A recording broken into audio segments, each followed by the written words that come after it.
Classless societies. That's what we're discussing today on the Sociology of Leadership, Section 8.2. Do classless societies exist in the world?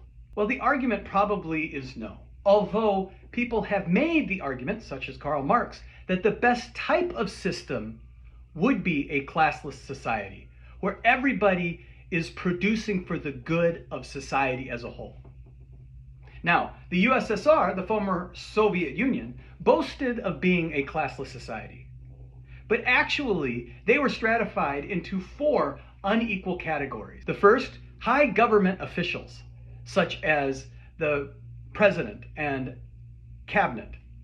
Lower government officials, such as professors and scientists.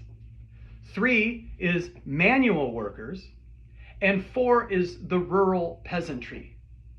Now, they were all rewarded differently depending on which class they were in, and they received different stipends depending on which class they were in. So even though the USSR boasted of being a classless society, in fact, they demonstrated many of the severe classes that we see in existence in some countries. So let's talk a little bit about mobility in the USSR. From structural mobility is a shift in the social position of large numbers of people due to changes in society rather than individual efforts.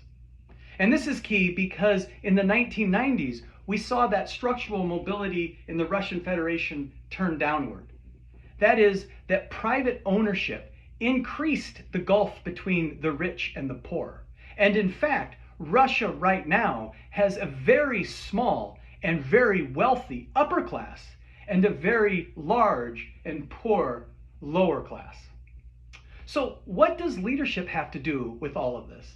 How can leadership play a role both in a classless society leading a group of people and within a society that actually has different classes?